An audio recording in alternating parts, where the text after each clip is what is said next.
Just a quick word of warning before we get going that the following podcast will almost certainly contain spoilers and may also contain strong language and conversations of an adult nature.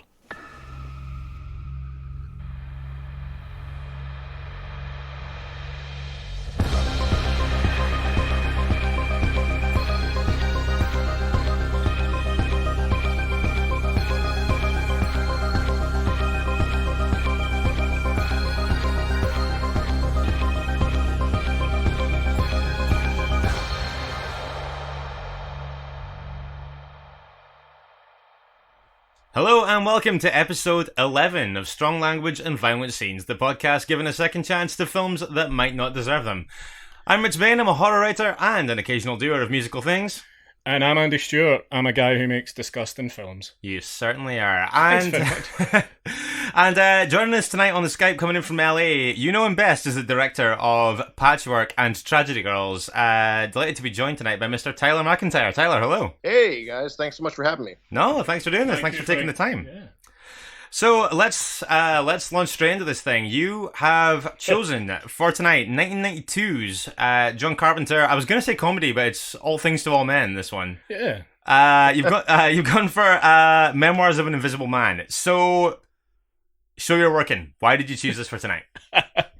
Oh well, I mean, it's kind of has a bit of a special spot in my heart. I watched this movie kind of just at the right age. I think I was like maybe 8 when it came out, and I was I thought Chevy Chase was hilarious, and it just Daryl Hannah was beautiful, and Sam Neill's a great fucking villain. Like the whole ensemble really worked, and it was the first invisible person thing I was exposed to, and I just thought it was such a great idea. And so anyway, and then I was kind of dismayed to realize, in high school, that everyone fucking hates this movie for some reason. It just didn't do well much, and it it just doesn't really have that much of respect, in the canon of John Carpenter movies, especially. And so I just thought it was, kind of a perfect thing to, suggest for something like this, where I can maybe make the case for redemption a little bit. Yeah, I think that's a cool thing because, we've had John Carpenter films before. We had an episode on In the Mouth of Madness.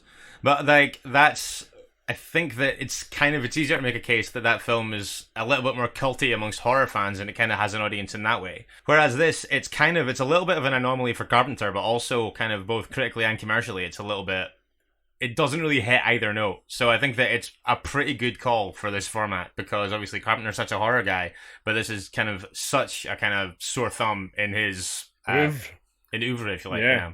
Yeah, totally. And it's also it's not particularly scary or at all gruesome, really. It's really an adventure comedy, in a very 90s way. It has a lot of action and a lot of 4-quadrant sort of stuff going on. And therefore I think it turns off a lot of as horror fans, you're kind of feel you kind of take pride in feeling like a bit of an outsider, and I like something that the other people can't handle kind of stuff. Whereas this is just too accessible, or intended to be too accessible, so that it's there's nothing punk rock about liking a fucking Chevy Chase movie. You know what I'm saying? And so it's tough to obtain that cult status when you're not edgy at all. Yeah, I think that. Yeah, that's fair. It's a good assessment. Before we jump into this, there's something we do every week. Andy, have we got 30 seconds on the clock? So, Tyler, every now and again we hear from people who have listened to episodes of this show without having watched the films. We kind of take a minute to speak to those people. So, we're going to give you 30 seconds to do your best synopsis of Memoirs of an Invisible Man. Are you good to go? Oh, Jesus Christ. I didn't realize this was such a game show, but sure. Hey! Right. Tyler, these have had varying success in the past. Yeah, these have gone from unbelievably succinct with finished with 14 seconds to go, to shocking, to people who we've had to cut off before they've got to the end of the first act, to people who've been right on the buzzer. So you set? Yeah, let's give it a shot. Right. 3, 2, 1, go. So Nick is a advertising executive played by Chevy Chase, who's kind of half-assed. He's a little bit of a ladies' man, but he lives a very slowly kind of alienated life in the city. And then one day he's arrives for work late after meeting a beautiful woman played by Daryl Hannah, and he ends up becoming invisible as part of an experiment gone awry. And then the government is after him, and he must save the lady he loves. Well, okay, that was pretty good. That was right on the money. You literally got to the end of the last sentence as the time ran out there. Yeah, the first 10 pages really was the first 20 seconds, and I just ran through the rest of it. But, it could have been worse, guys. I'm just saying. Oh no, it has been. Oh yeah, no, it has been. You're definitely, I would say, in like definitely the top 20% of people who have attempted that so far. So let's jump straight in. So I would say this is one of the few Carpenter films that he didn't score. That's true. And I would say that from the off, that is apparent. This was another Chevy Chase decision, apparently. Oh, really? Yeah, the composer was Chevy's decision. I think, much the same as a lot of things that happen in this film were Chevy's decision. Ivan Reitman was originally the director of this, and he had a disagreement with Chevy, and that led to him being replaced by John Carpenter. So it really is the Chevy Chase show. Yeah, definitely. I mean, and in Chevy Chase's defense, which is not a phrase that I'll say that much, I guess, but it's like you got to think of it. This is 1992, all right? Like we're coming off the 80s, and like that's like synth music and everything, and now we're starting to see a reaction against that stuff. And John Carpenter, like that's like his brand, like a lot of and so like it's easy to appreciate that stuff now. Because 80s throwback stuff is cool right now, but like in the 90s it was just old hat. So and you're competing, like the next year Jurassic Park comes out with a big fucking John Williams score. Like I understand why they'd want to go a different direction. Yeah, I mean, and also I mean like this is a Warner Brothers production, I think, and like it's the kind of decision that would be informed by what is starting to sound a little played out and kind of looking towards what might be kind of more accessible and newer. Also, I think it's a romantic comedy drama. There's perhaps not the place for a brooding synth soundtrack. Yeah, that's definitely true. Like it's like it is pretty feel good family fare, but it's also a $40 million movie. In the 90s, like that's a huge budget. Like I mean I actually wish I had maybe done a little bit more research, but I think it might actually be the biggest budget that Carpenter ever worked with. I would imagine that to be I wouldn't pretty accurate. No, that's if that's not true, it certainly sounds true, which is as important. Yeah, well, I mean, and also like I think it's important to kind of like realize that like there's such a diminished scale to the movie too. Like it's not like it's fucking Escape from New York where it's like attempting to be a big epic thing. Like it's just about a guy who's on the run from the government. Like it's like North by Northwest, Yeah, I mean, I suppose if that budget is right, then its storytelling ambitions, I guess, within that are fairly modest, you could say. Yeah, but that said, I think it only made 15 at the box office or something like that. So so I mean, it shows what type of success it was. Yeah, no, definitely. Well, I'm going to try and pull together those numbers before we finish. Yeah, this. before we finish right, up. Okay. So I really like the intro to Nick, Chevy Chase's character that you get. Mm-hmm. I think that's great, and I would say that. And Tyler, full disclosure, I was watching this for the first time. Oh, great! Hey, for I'm this. glad you took the time. Yeah, I mean, generally, I kind of bow to Andy's superior knowledge quite a lot of the time. A lot of the things that we watch for the show, I'm seeing for the first time. That's been the case with most of them so far, which I think is interesting because a lot of the time people are coming in and they have kind of, like you say, you saw this when you were 8, and it's kind of deep-seated childhood attachments to things. In fairness, and full disclosure from myself, I didn't see this till way late in my exposure to John Carpenter. I was probably 24 or 25 when I saw this for the first time. I'm 38 now. Well, 38 this year, but very much late on. I had seen more of John Carpenter's other work before I ever got round to this. So it's kind of interesting that we're all coming in having seen this at very different points. Well, yeah, I mean, I do think there's like a bit of a problem with like seeing movies early because you tend to kind of like if they're a big part of your childhood, you tend to kind of like have this perspective on them, which I think is hard to shake. Like for instance, like a lot of people saw, like really love the Goonies, and it's something that that like it's very much part of their childhood, and it's very like you cannot convince them that movie's not amazing. And like I didn't see it till I was like 24 or 25. Like I was aware of it, but I just never. It wasn't one of the movies that I grew up watching, and therefore like do not give a shit about it. Like in the same way that is probably might even be unfair, but like it's just so I think there's a lot of danger in that nostalgia. Yeah, I think the other side of that coin for me is that when I hear people talking about these things, I kind of wish I'd seen them younger as well. In the same and I kind of I wish I had because I kind of wish I had more affection for more films I'd seen when I was younger. Fairly recently, I revisited Ghoulies. Okay.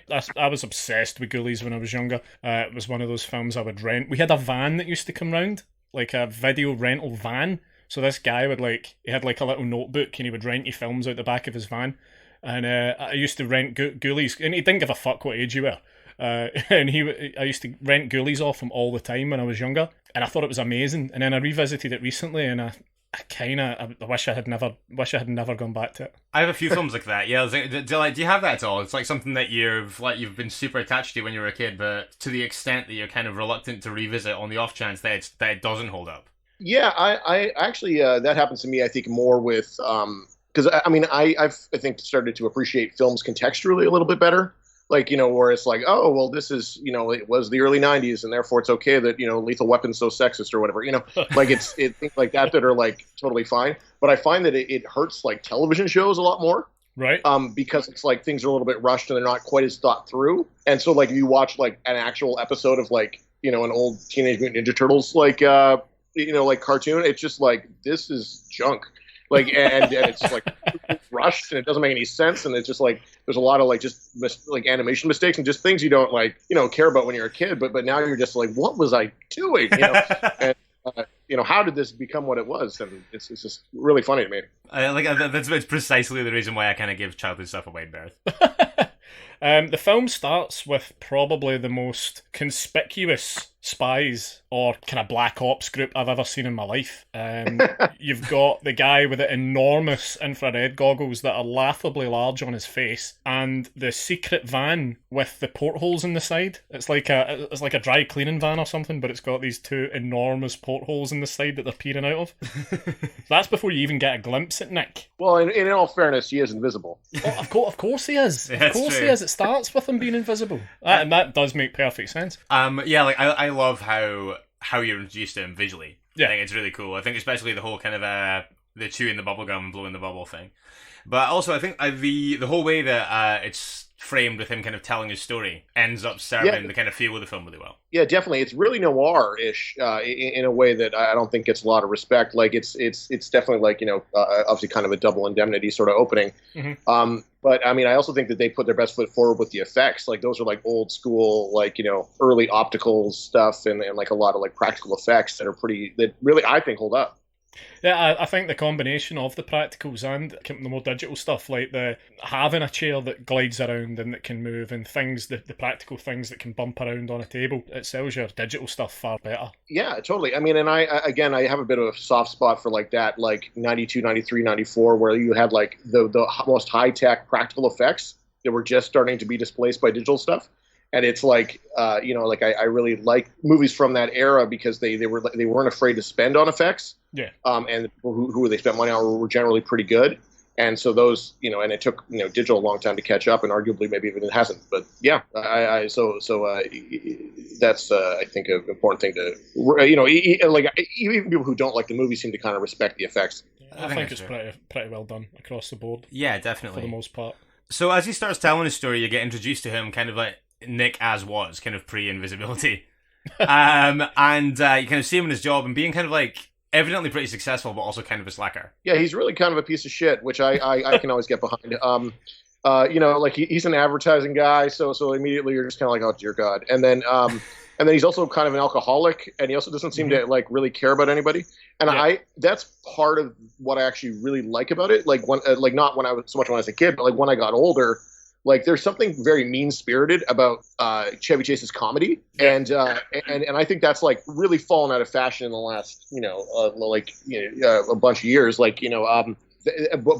This movie I think really kind of cashes in on the pathos of that in a very meaningful way. Mm-hmm. Credit to whoever wrote the script or not, maybe the novel that's based on, which I haven't read, But yeah, I mean, I think there's something very sad about these sorts of about Chevy Chase in general that history has shown us, and I think that this movie kind of cuts to it in a very real way, even though it's in such a genre shell. Well, Nick kind of tries, even early on, he's actually living a kind of invisible life.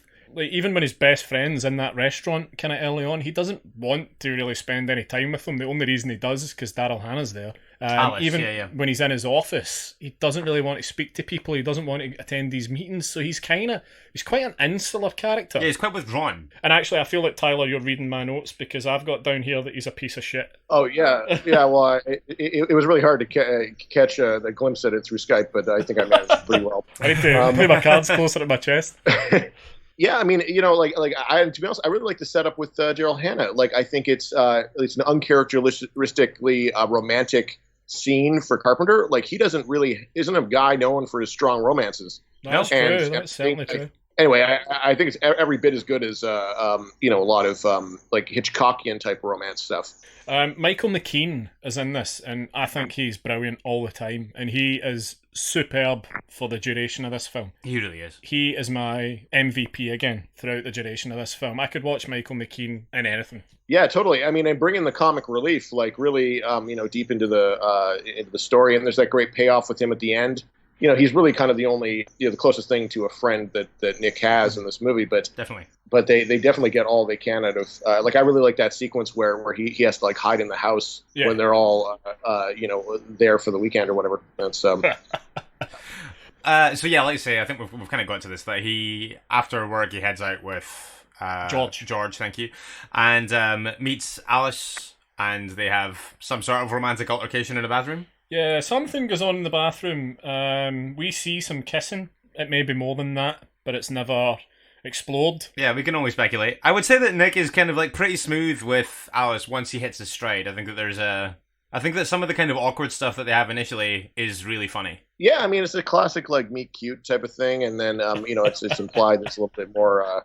Again, this is like really like like New York like '90s dating type of shit, like. And he's kind of a yuppie kind of character. Yeah. So, like, this was, like, what passed for romance at the time was, like, going at it in the bathroom. I think contextually it's good to appreciate that. It's one of the few things that hasn't really gone away from the 90s, certainly in my life. So, so they make a lunch a day, and then he is hungover at the presentation that he's kind of being dispatched to the next day. Well, he claims it's the worst hangover of his life, which yeah, I mean, like... Even the slightest hangover for me, 1, I'm not going to work. 2... I'm in the toilet being sick. So kudos to him for even making it that long. And kind of in the spirit of that, he does make it, but eventually he nips out for a nap. Yeah.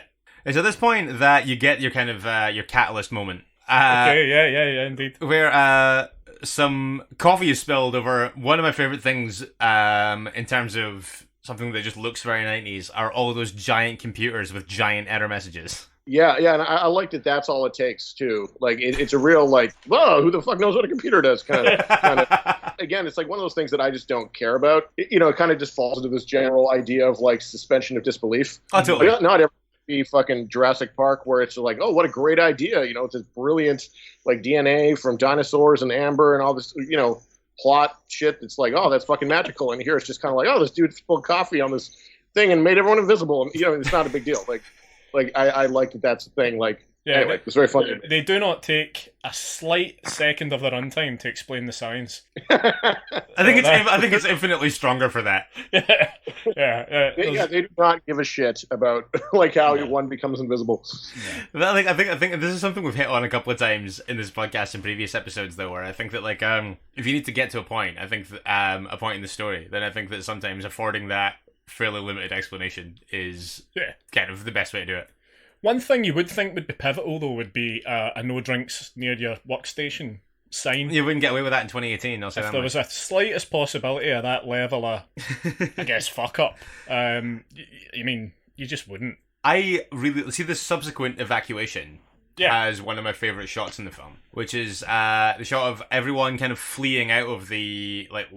lab or where everything is from Magnascopics Industries. Thank you very much. Yes, Magnascopic Industries. You see everyone fleeing out of the lab room, but also just like you see the sparks flying kind of in and out of shot because it's kind of framed by the doorway, and then you see the glass doors closing, then the main doors as it emptied out.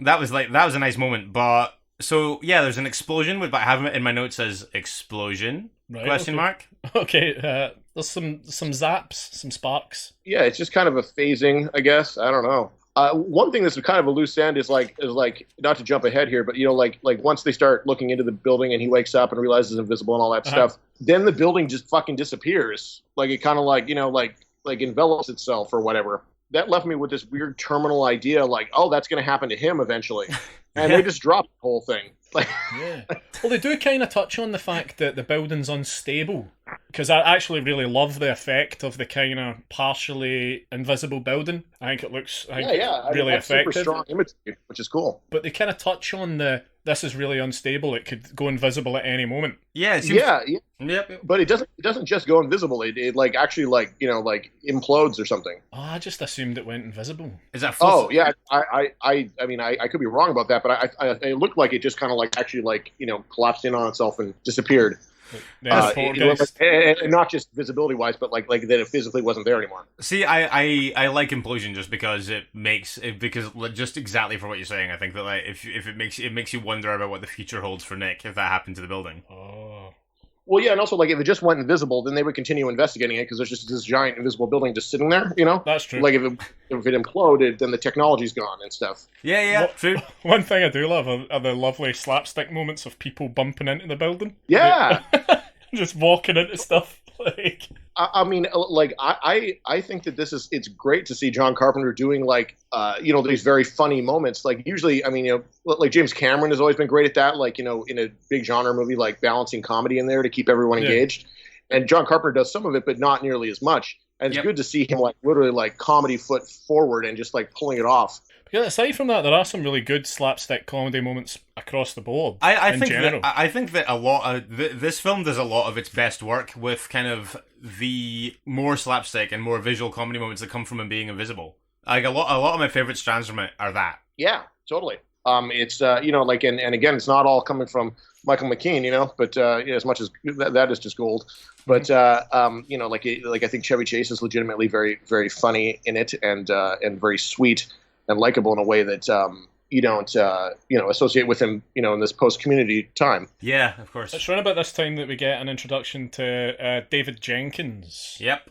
Sam Neill, who, like you said, Tyler's amazing in this. I think we're introduced to him in this kind of courtroom scene where he's under some kind of scrutiny for being a kind of CIA assassin, codenamed Scorpion. Yep. For the duration of this, I can't take my eyes off him. It was the same with In the Mouth of Madness. I think Sam Neill was fucking amazing. Well, totally, and he's in his prime. Like, there's something to just kind of seeing, like, an actor, like at the top of their game, just, doing what they do best. And I think he has kind of a sinister quality to him that, that makes him edgy in something like Jurassic Park. But then in this one, he just kind of is able to push it and, it can give you some really good antagonism. Yeah, I mean, because I thought, like I say, we did In the Mouth of Madness on this show just a couple of weeks ago, and I really enjoyed Sam Neill's performance in that, and I would say that overall, in all honesty, I prefer In the Mouth of Madness to this film. But I think that I almost prefer Sam Neill's performance in this because of that. Because I think that being more villainous kind of serves him well. Yeah, he's allowed that rope, if you like. We all know he can do hysterical, but there's when he's doing this slightly colder thing in this, it's the same with stuff that he was in, like Sirens. When he plays somebody that's a bit weirder and a bit colder, he does great work. Yeah, totally. And I think you're not alone. I think almost everybody prefers The Mouth of Madness to this movie, but not me. So after Nick has a fairly brief exchange with him, and eventually makes his getaway from that scene. Yeah, that's true. And one of my favorite visual jokes, and it's like a reasonably protracted visual joke in it, is when he needs to get himself back to it's San Francisco, right? Yeah. Where he like knocks out the drunk guy waiting for a taxi with his briefcase, and then gets in the taxi and uses it to get himself home. That's superb. Everything about that is hilarious for the duration of that joke. From him knocking him out to him getting out of the taxi, I think that everything about that is visually done so well, and timing wise done so well. Yeah, totally. I mean, again, it's like it's very funny to see like just like the main thrust of a scene being like comedic from John Carpenter, which is hilarious. And I think a lot of this, it's also kind of a physical part, and like I guess Chevy Chase is kind of like at the time was. I mean, this is just before Jim Carrey kind of showed up on the scene and really displaced like what it meant to be like a comedic actor. And so it's kind of that's why I think this movie was almost became out of fashion almost immediately because by the time it hit VHS. Everyone was watching Ace Ventura and being like, "That's comedy," like in the Dumb and Dumber, and like all these other things that just really kind of reinvented what it meant to be funny. And so, like this light kind of touch is, I guess, a bit of an artifact. Yeah, I mean, like, do you think that the short-term legacy of the film kind of suffered because everything kind of turned on a dime so sharply after that? Yeah, I mean it's the classic like like there's that famous story about like Caddyshack, like that the one of the guys who made Caddyshack, I forget his name, the guy who started National Lampoon. All right, well they even made like a Netflix movie about it, but like it's a famous story that like he went and saw Airplane and then just got super depressed because he realized that like Caddyshack was nowhere near as the type of funny that Airplane was. Right. And so therefore it was going to be like its legacy was going to be non-existent because people were going to see that movie and just be like, well, this isn't even the same, like it's so far behind curve, and this is, I think, I mean, this is probably the most that anyone has ever talked about fucking comedy on a horror podcast, but it's I think there's something important contextually, like in the canon of studio movies. This is like a very it's an 80s comedy that was made in 1992. I think that's a fair interpretation for sure. I also quite like the kind of Weekend at Bernie's type wrangling of the guy. Yeah, I love that. See, squeezing his face and but see, like right when the taxi driver kind of agrees to let him into the cab, and it immediately cuts to that wide shot of him just kind of like shuffling. Oh, it's super, so that really made me laugh. It's my favourite bit in the film. It's well, I don't know if that's necessarily my favourite bit, but those kinds of jokes. What I will say is he thinks very quickly on his feet there. I would never have come up with anything as involved and intricate as that at the drop of a hat. I'd have just been running around screaming, bumping into stuff. Yeah, it's definitely a good bit, and I mean, Weekend at Bernie's is one of my favorite horror movies. That's not really a horror movie. Weekend at Bernie's is extremely disturbing. I think that when he gets home, I think that some of the kind of fish out of water kind of stuff that they do. Yeah. With him getting used to the notion of invisibility is a lot of stuff. I think a lot of the stuff that kind of endeared the film to me in the first act is that kind of thing. Oh, yeah. When, the whole thing of trying to use chopsticks when you can't see your hands and stuff like that. I think that a lot of my favourite things in this film are imaginatively using the kind of everyday inconveniences of being invisible that most of these kind of films wouldn't really lend any credence or any airtime to. Yeah, and that's a big thing too. Like I like that it kind of. I mean, invisible person films are so few and far between, actually, and it's like, and most of them don't really get into it. But like, I love the bit that he because they have that whole noirish like voiceover thing going on. They're able to get away with some of that exposition, like the idea that you can't that he's like sleep deprived because you can see through his eyelids. Yeah, like I love that idea, like that as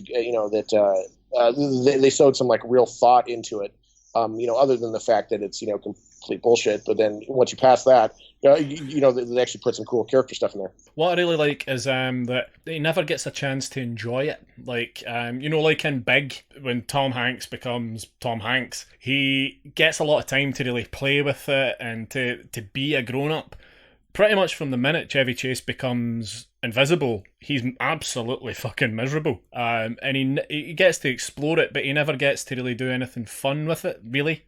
I like that it's a burden on him rather than at any point a gift. Yeah, I mean, there are like a fair number of like hijinks, but it's very like I think the movie does a good job of like keeping him kind of at his wit's end in terms of like he's always like even though he's clever, he's constantly trying to have to like prove himself and evade things and whatever. Like, and I think that's the best. Like I think when a movie stops and just has too much fun, like unless it's like a movie geared specifically for kids, you lose like a lot of dramatic tension. Yeah, I think this film has a lot of fun with the conceit and virtually no fun with the character. Yeah. Oh, that's actually a really good way to put it. Oh, thanks. But yeah, like so at this point we kind of learn that he's kind of being chased by the FBI because they kind of have this aspiration of him being a potentially very useful secret agent and things. And another great visual thing, and again it's quite a long visual thing, is the chase sequence that kind of goes through the house with it's in Chevy Chase's, it's in Nick's building. Yeah, when the guy comes in with like the red spray paint cannon. Yeah, all that stuff. I think that again, it's just like it builds really nicely into that, and I think that that's it's a good first act kind of. What am I trying to say?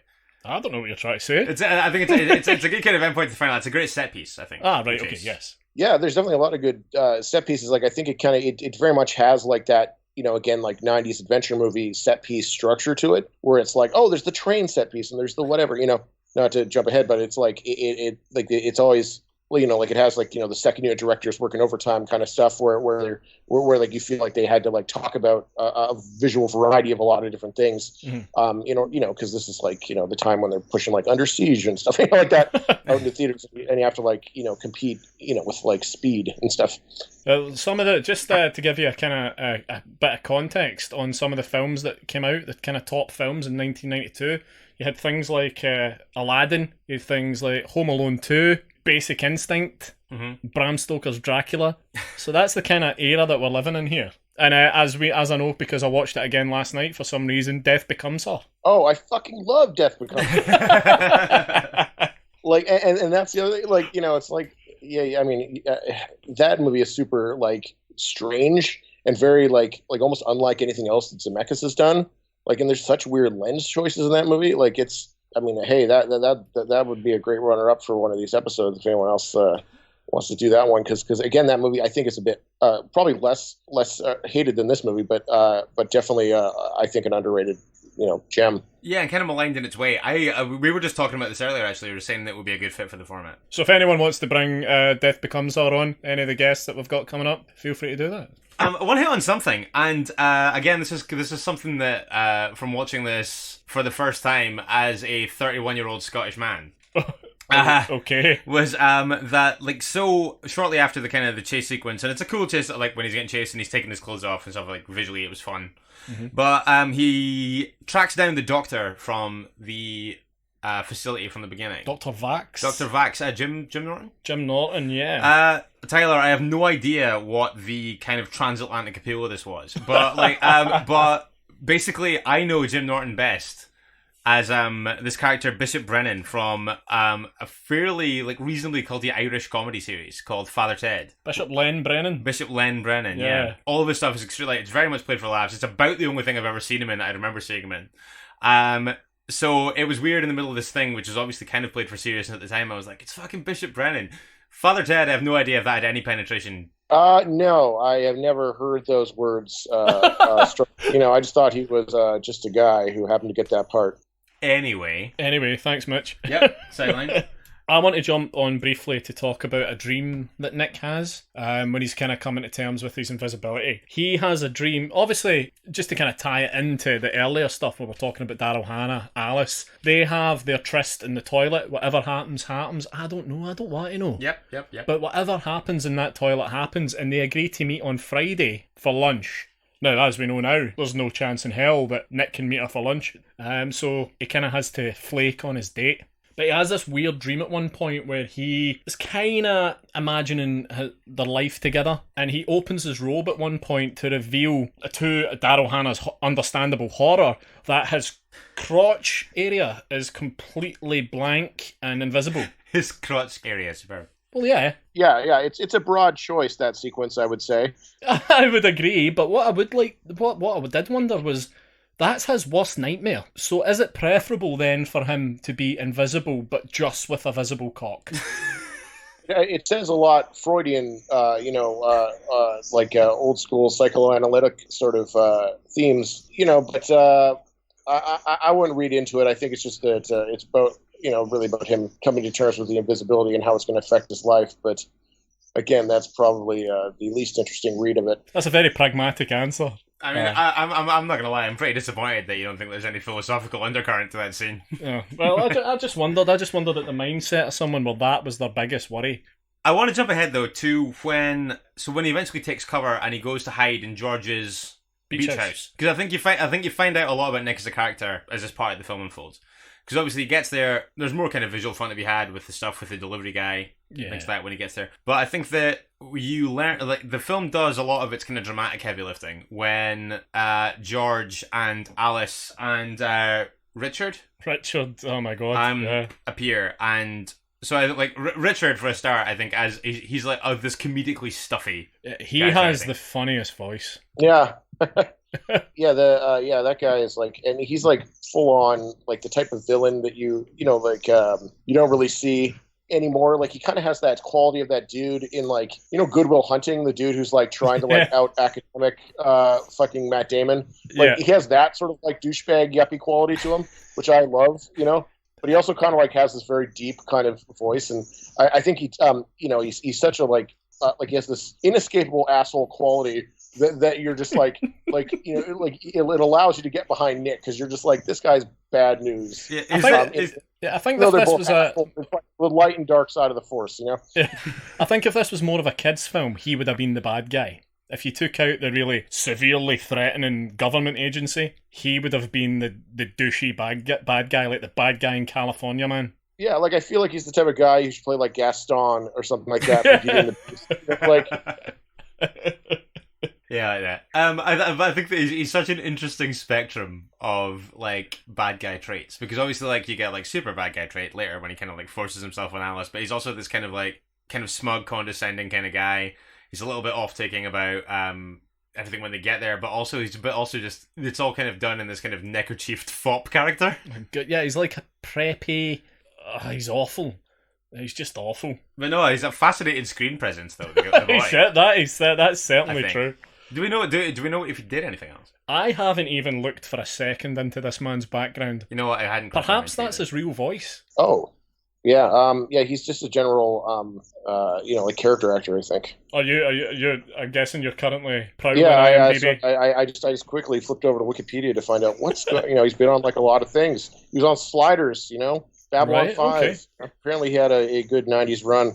But this actually, I was going to make a point with this sequence because this is going to be a very stupid reference. But does anyone ever see Modern Problems? It's another Chevy Chase movie from like the early '80s, like '81 or something. No, but carry on. Okay, so like it's a very not like it's a not particularly well like circulated film, but he had shot it like independently. And like Bill Murray's brother's in it, like Brian. Oh yeah, and it's but essentially like Chevy Chase is like again just kind of like this kind of lackadaisical sort of working guy, and he gets like a telekinetic powers in a very like Zack like way, and then essentially like goes on like to like a beach house that's very similar to this whole set piece in Invisible Man.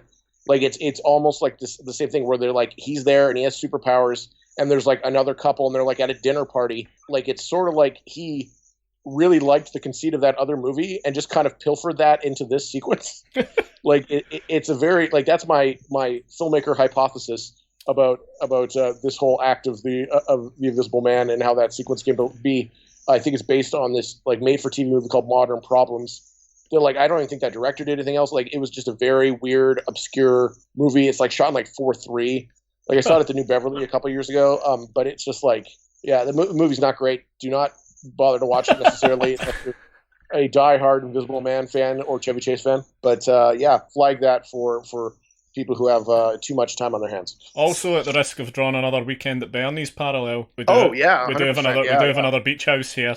A bit more of an oblique Weekend at Bernie's parallel, but one nonetheless.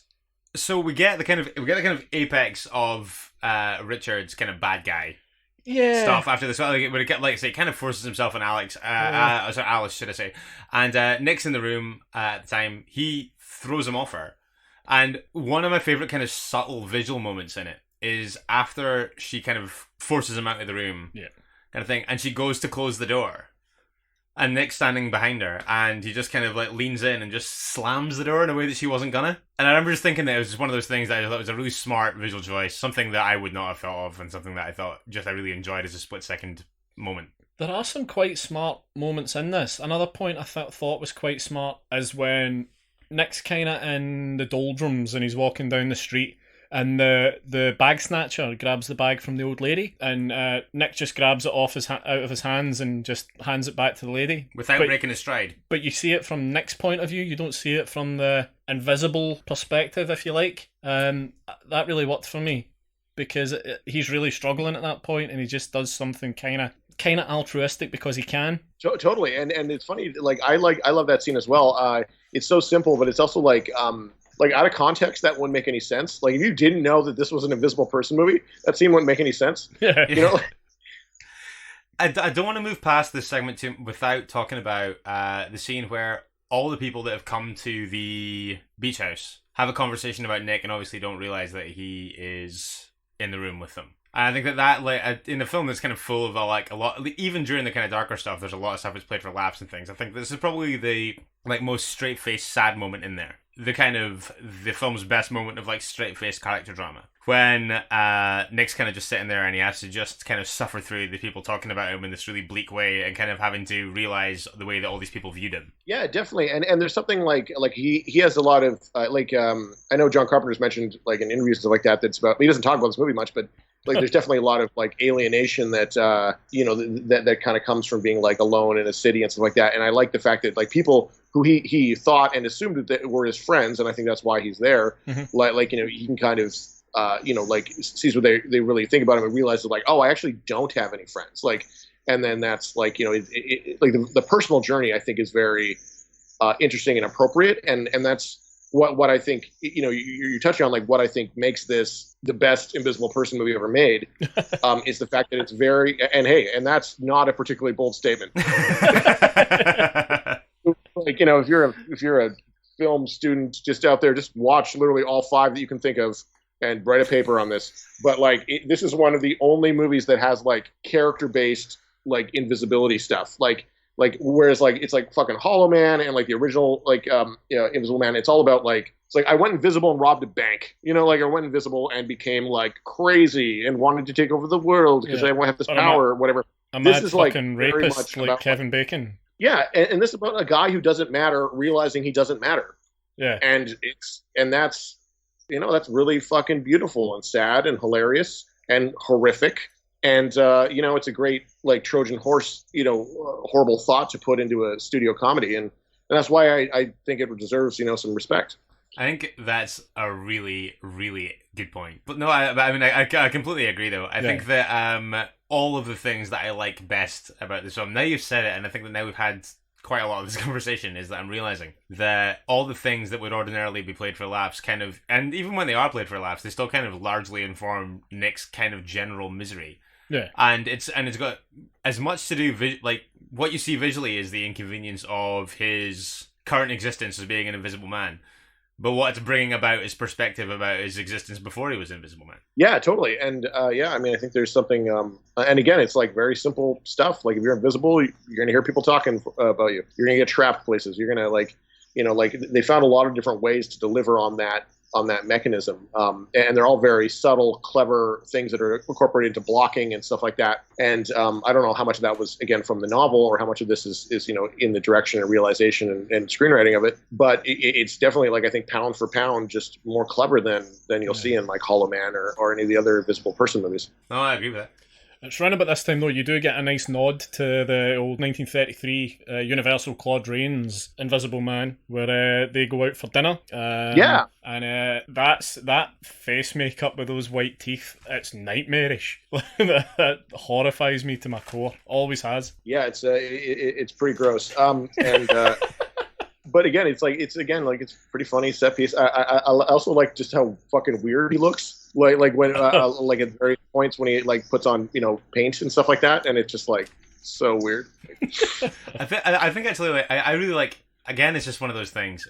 It's a really smart idea, and the way it looks is great. When you see her putting makeup on him, and you can see it, and you can see it from both sides. It's like because he looks weird when it's just her putting makeup on her face, but when you see it from the back, it's nightmare fuel. I think it's actually quite an accomplished scene. I think there's a lot in this that's done far better than Hollow Man did it, for sure. I mean, it's been it's been a couple of years since I've seen it, but like there's that really kind of interesting moment where like they're he's like she's like, it's good to see you, and he's like, it's good to be seen, and it's like, and he's not talking about like like I don't think he's making a joke, and even though it does, but like it fits like dramatically, and like from a character perspective, like it's good to have somebody to connect with, and it's like, I think it's just such a very simple, obvious kind of thing, but it's, like the movie means very well in terms of just being sweet. Well, there are some legitimately other sweet moments in it, like when he first kind of meets Daryl Hannah, when he is invisible, they're kind of chatting about the situation, and he says something like, "I'm okay, I think I probably need a shave," and she says, "Can I touch you?"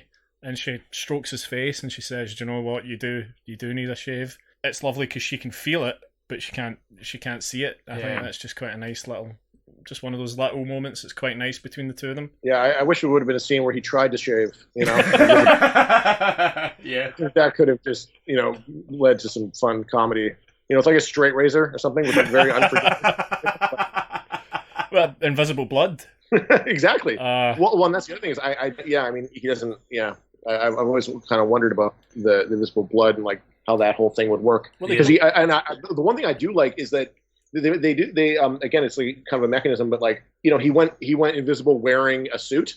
Yeah, and so he's constantly like having to find the same fucking suit. I was talking about. I love that. I love that. That is a fucking nightmare scenario. It's good for when you want to be invisible but don't want to be naked. Yeah, I think it's very funny to me because it also is a good excuse for him not to be naked the whole time. But the fact that he has to wear this one set of underwear for the rest of his life or whatever. But you do see him naked at one point. They open a door and he's just kind of standing there with like his hands over his crotch. So you do get that moment if you do want to see Chevy Chase naked ever in your life. I really like this as like one of the sentinel jokes of the thing. I really do think that's brilliant. And I think that as well, it's one of my favourite kind of honouring of the rules of the invisibility in the film. Yes. That they probably would have got away with not doing. Okay. And it's like, and like they're like. Well, if only his tissue was invisible. Yeah, I don't think I know if that had been how it had set out stall, you could have got away with it. But I love the fact that there was the way that they presented it had to, as part of the deal, have this strict adherence to having to find the suit every time. Yeah, I think that's pretty funny. It also, I think if the movie was like the narrative was any longer, it would be a problem. But like since it takes place over a couple of weeks, like it's not a big deal. Yeah, definitely. Right, I want to start driving towards the kind of the end of this. Okay. Or like the end of the film. They kind of try and make a getaway. Yeah, they do. Yeah. On a train, which does not pan out. And so Alice is kidnapped. Nick escapes, and he has to kind of negotiate. It's an interesting setup for the end, but I think that as a final standoff and as a final confrontation, there's a lot of quite interesting stuff going on there.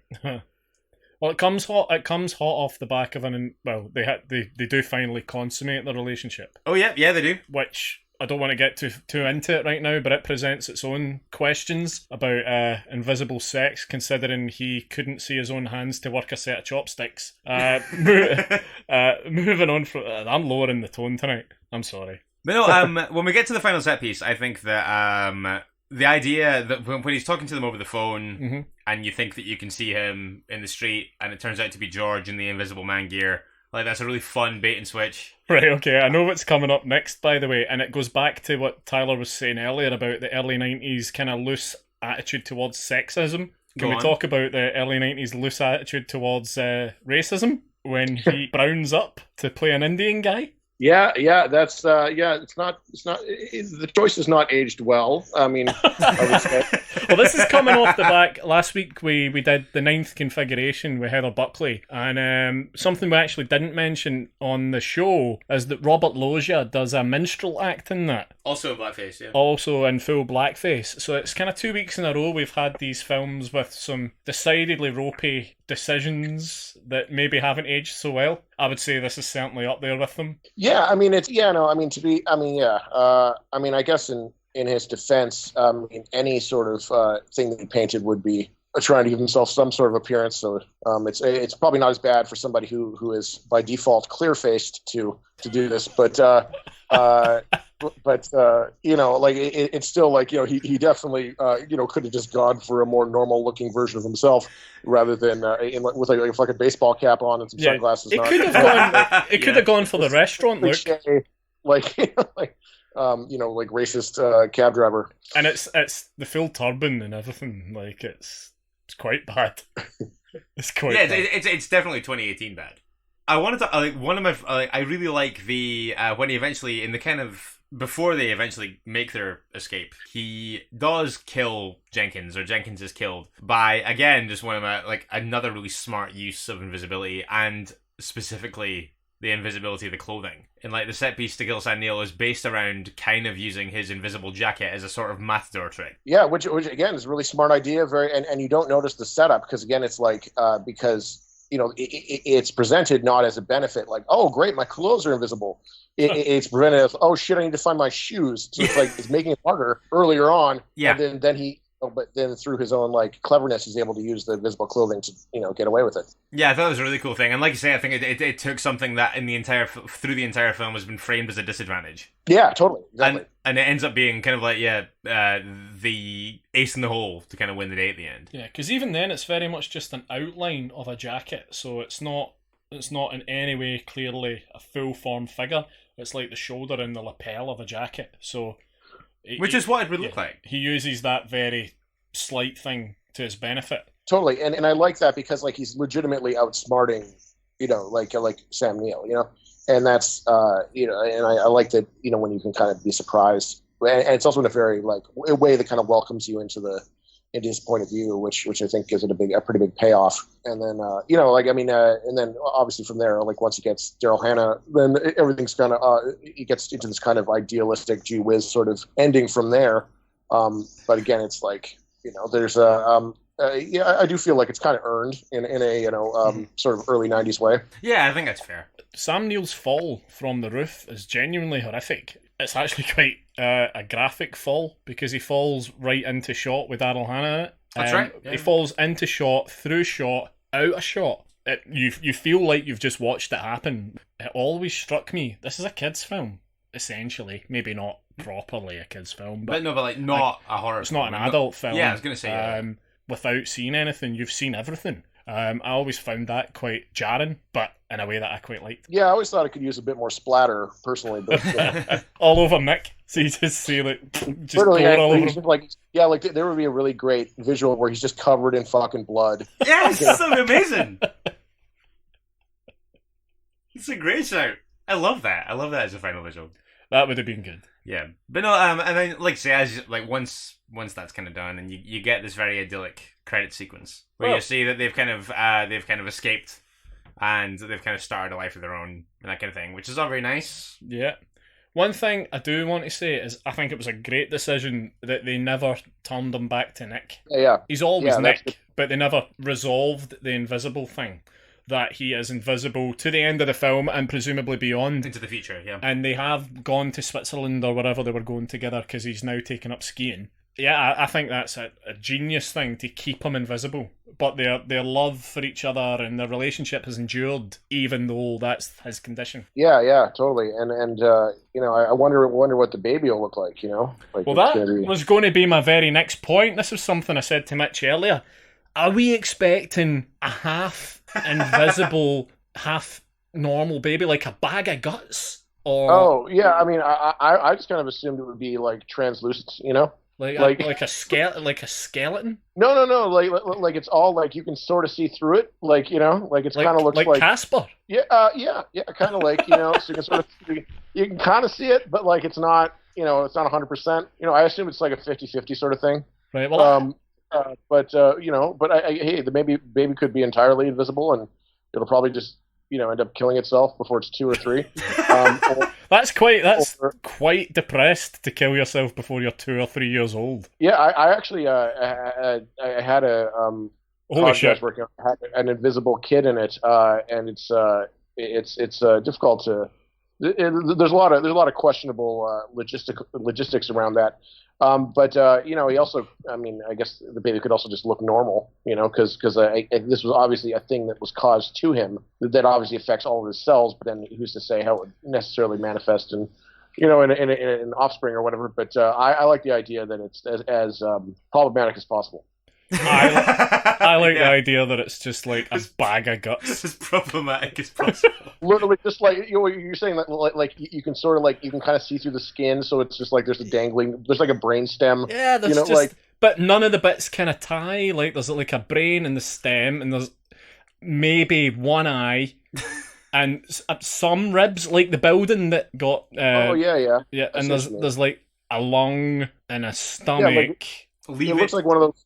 It looks like one of those like mannequins from like an anatomy class. Yeah, like Gunter von Hagens' plastination thing, the bodyworks thing that he did. Oh yeah. Like that. Yeah. Memoirs of a Guts Baby. Yeah, and it's probably like a petulant teenager, who like is complaining that no one will ask it to the dance or whatever, and it's just like, even though it's just like literally like just these anamorphous like, like dangling like organs and such.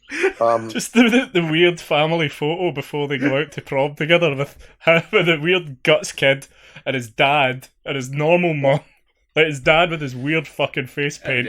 And just a really uncomfortable looking date. Yeah, well, I also like the idea that they'd be like really against it, or, like using makeup and stuff like that, like not till it's older kind of thing. Like very disappointed about that, even though it's obviously a very different situation. Yeah, it's like if he was going out and be like, "Don't go out looking like that." Yeah, I mean, but unfortunately, this movie vastly underperformed, so we didn't get to see the sequel. Very horrible Invisible Family, Memoirs of Invisible Family, I guess. I really like the idea. Like, it's a shame that we didn't get a sequel where we had like a kind of moody teenager, because it would have been like mathematically kind of like early noughties. So your like moody guts teenager would have listened to loads of new metal, and it probably would have played out like kind of like some sort of weird extension of like Blair Witch 2. Or Hollow Man. With like a super new metal soundtrack. Hollow Man. There's still time. Maybe we could, put the hard pitch to Warner Brothers and say, like, hey, we want to do, like the Memoirs of Invisible Man sequel that no one's asking for. And see if they'll, because, the DC Universe is in trouble over there, but maybe it's in trouble enough that they'll greenlight something like this. And we can literally just, revisit it. And, John Carpenter can score this one. Yeah, let's spec script this up right now. You could get Chevy back. He did that National Lampoon sequel. You even really need to get Chevy back because he's invisible most of the time. So, like... That is true. You get him for a couple days of voiceover and then that's it. Yeah, you could do the whole thing with Skype. Imagine you just didn't have a minute at all. It was just his voice. Super. Yeah, there's enough Chevy Chase like audio out there that you just kind of just make your own sequel. Splice it together. Splice it together from him talking about Christmas trees. Yeah, or do you even need you just get like a Chevy Chase sound alike? Like there's he lifts right out of that sequel. You know what I'm saying? Like, right, okay. Don't get me wrong. I think we should immediately start a group chat and start really like brainstorming this. But I think the platform's not for here. Tyler, I thought this was an interesting choice, and I must say that this is one of those ones that I came into this conversation thinking that my assessment of it when I finished it for the first time was that I kind of found it more visually interesting than I engaged with any other element of it, and I would say that that's changed quite a bit over the measure of this conversation, as we've spoken a little bit more about the character stuff and kind of how dark it goes, but how subtle it is in how dark it goes, and how it does that, should I say? Yeah, I think that I've kind of got a little bit more of an appreciation of exactly how heavy a character piece it is for the Nick character. Mm-hmm. And yeah, I would say I've taken quite a bit out of it in that way. Great, I'm glad to hear that I've been able to trick you into liking this movie slightly more. I appreciate you taking the time to have me on and let me plead my case here. No, absolutely. And Andy, what's your take as well? I quite like it. It's not a particularly challenging watch, but I think there's more going on in it that deserves a look than not. But it's pretty predictable, and the only thing to me that I remember thinking, I'm surprised by that, was that he's still invisible at the end. Yeah, which is a big decision. Yeah, I was very much of, like I said earlier, I drew a kind of parallel to Big, and I think I was very much thinking, well, he's going to go, but something's going to happen. Dr. Vax is going to come back and turn them back into like a fleshy, but I'm glad they didn't. It's a film I haven't seen a handful of times, if that, and it's a film that I quite enjoyed. Tyler, before we wrap this up, I want to take a minute to talk about your own work for a sec. Oh, really? Okay. Yeah, if that's okay. Unless you would rather go. Yeah, or we can call it here. I'm just saying, this is much more. Talking about other movies is much more fun. Yeah. No, we met in Glasgow when you were over in 2016 to Frightfest with Patchwork. Yes. Yeah. Which is a film that I love. I've made a lot of people watch that since then. Oh, thanks. I appreciate you forcing them into it. That was one of my very, very favorite screenings of that movie. Just because it was my first exposure to the Fright Fest energy. And the atmosphere in the room was pretty special that night. I thought it was great. Yeah, and it was also just very surprising because I also think I that movie kind of benefited from like tremendously low expectations and continues to like the fact that like even on like in the program, like other than like Alan and I think Paul and maybe Ian had seen it, like not a lot of people knew what it was or what the hell was happening or anything, like, and so it played particularly well, I think, because people weren't expecting to enjoy it as much as they did, and that really like helped me because I've was just getting into the idea of like introing screenings and doing Q&As and trying to talk to people about movies I made and stuff, and that was a really good experience to just kind of have such a positive vibe and everything, and then carry that on into other projects. And speaking of other projects, and then the next time that you were over, or at least you were in London with Tragedy Girls, closing the festival in London in 2017. So Tragedy Girls, so first off, I remember talking to you about it at the time, but Tragedy Girls for me, and I don't want to just sit here and over-enthuse when we have someone on, but I do genuinely believe that Tragedy Girls is my favorite slasher movie I've seen since Scream. Wow, Jesus. Thanks, man. Yeah, that's very generous. Yeah, I definitely I grew up loving a lot of slasher movies and when Scream hit when I was a teenager, it was a big kind of watershed sort of moment, and now it really kind of gave horror a lot of legs. And so I've always kind of looked up to that movie because it's just such a brilliant film that stands the test of time and has gone down in horror history as being such a seminal work. Mm-hmm. And and I'm glad that I could bring at least some of those ideas or like vibes kind of back to some people, and I'm glad people pick up on that stuff, because I think it's easier to focus in on like the social media aspect of it and stuff like that, and there's sort of like a vapid quality to it that I think where Scream plays it very real, or like very real, and we play a little bit more of an exaggerated kind of tone, and but I'm glad that even despite like a lot of the differences, like tonally, people are making some comparisons to that, and like Heathers and a few other of like our more specific influences, and it's been the reception of that movie has really kind of changed my career and the type of projects I'm able to try next, and I'm very thankful for it. Well, it is superb. I can't really say too much more than that. It is a superb film. Yeah, it's one of my favorites in the last little while, really. Do we know what's going on with the UK release for that yet? I don't. I actually sent an email yesterday asking again what the hell, but. It's a little bit of a different situation than Patchwork because like I obviously was a producer on that movie, and like my production company like owns it and controls it, and we still and we have a much closer relationship to our distributor. Whereas this time around like I don't own the rights to Tragedy Girls, even though like I was very creatively involved in it. Okay. So I'm not as directly but like I've been getting on their case as much as possible to have it released in the UK, and a few like Brazil I know has also been kind of like, because we had a couple of really good screenings there, and so like a lot of the international markets are not getting hit as hard as we want, or there have been deals there that were made and then something happened within a company that we weren't able to so like Canada, like where I'm from, is still kind of waiting for it too. Okay, which is also. Right. So like it's something, you guys aren't the only ones, but it's a little bit frustrating because it's been outside in the US for a while. But hopefully I have some news, and I'll tweet that out as soon as I know. Yeah, of course. Is there anything else you want to talk about? Anything you want to plug just now, or are you cool with just letting us know where everyone can keep up with you? Literally. I mean, everyone wants to add me on Twitter at TMacFilm. I have a Vimeo page that gets sporadically updated, but usually with just short films and stuff like that. Really, I'm the easiest person in the world to reach. So let me know. And I would say that I've got a couple of projects coming up that I'm excited about. I can't talk too much about, but I think we're working on my first studio feature right now. It's a movie called Nightlight. Okay. Which I think I might have mentioned to you before, it was it's like a dark version of Home Alone, and so it's a really kind of kid-centric kind of cat and mouse thriller, which I think is going to be a ton of fun. And still hoping to. Bob Shea, actually, who did like Nightmare on Elm Street as producer, is producing it, and so we're hoping to start production on that before the end of the year. Just Bob Shea. That's fine. He did a little movie called Lord of the Rings. Maybe You just tossed that one away there, like it went no fang. Well, it's pretty amazing because I grew up watching all the New Line movie stuff like that, and so he'll just casually drop it really crazy stories oh yeah, when we made Ninja Turtles, or whatever, or I was on set with Wes Craven, and then you'll be like, what the fuck are you doing?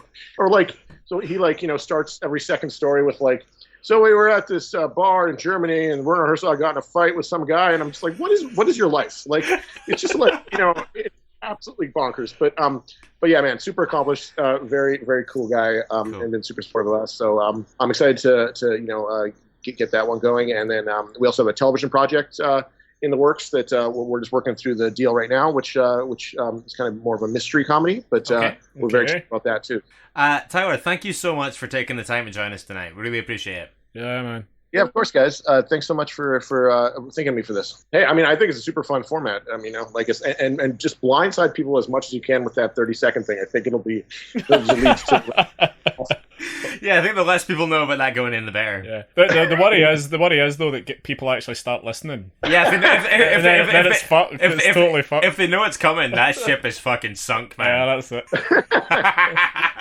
I don't know. I feel like if I had known about that beforehand, I would have prepared something, and it wouldn't have been nearly as off-putting for myself. So it's good to loosen up a little bit. Yeah, I think so. Thanks so much for doing this, man. Really Thanks, Tyler. Really appreciate it. Thank you. All right, guys. Talk soon.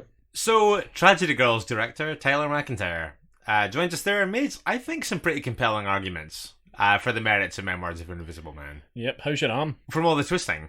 Yes. Yes. You weren't particularly bowled over, let's say, when we were talking about this. We were kind of social media messaging each other, kind of watching it together but apart. Yeah. And you weren't particularly bowled over. I think it took you a few tries to get through, but you seem to have come down on the okay side of it. Yeah, I mean, this film, I would say that for this particular week, I would say that this caught me in the wrong mood.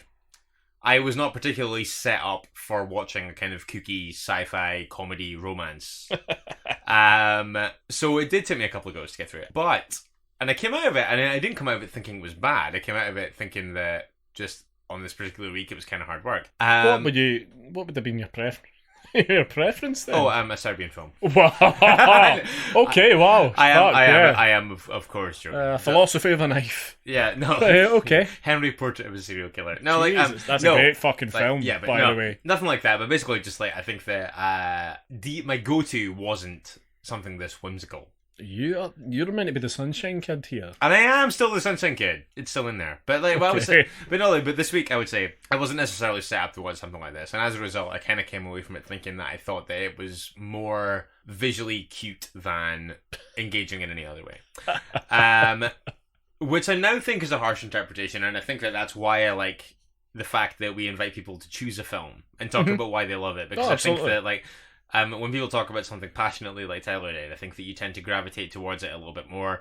And it kind of, I think that if somebody, you don't have to sell someone on something, but if somebody can just kind of inform the way you look at something and make you look at it in a different light and kind of thing, I think that's all it needs to be. You don't have to come out converted. You don't have to want to be like, this is now something that it's going to enter my rotation. Okay. I don't love this like I love the Ninth Configuration.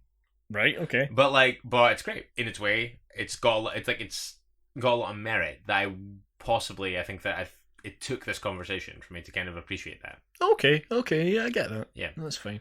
I'm still very much of the opinion that while I know there was probably a lot of studio shit going on in the background and interference and stuff like that, I still find it just a bit pedestrian and a bit predictable. Yeah. But it's by no means a bad film.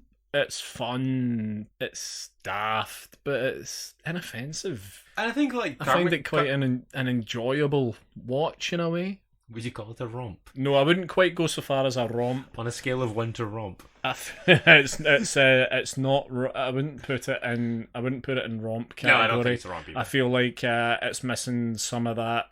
Some of the moments we touched on where perhaps Chevy could have enjoyed being invisible. Yeah, it's true. I think those moments would potentially elevate it into the romp, like if he was pulling girls' bikini tops down and all that kind of stuff. Yeah, you know, if it was a little bit more carry on. Yeah, if he was in the women's showers. I mean, don't get me wrong. I'm infinitely grateful that wasn't where it went. Thank the very fucking maker. And that it was so much and I think that's something else. And I think it was kind of stuff that you touched on. It's kind of a bleaker character piece. I think it works better for being that. Yeah, I like the fact that it's very much an analysis of a guy going, "What the fuck do I do now?" Yeah, and having to deal with the very everyday inconveniences. Yeah, and there are everyday inconveniences. Like he has to order transparent food, which aside from water, Sprite, I don't think exists. Yeah, there's not too much more.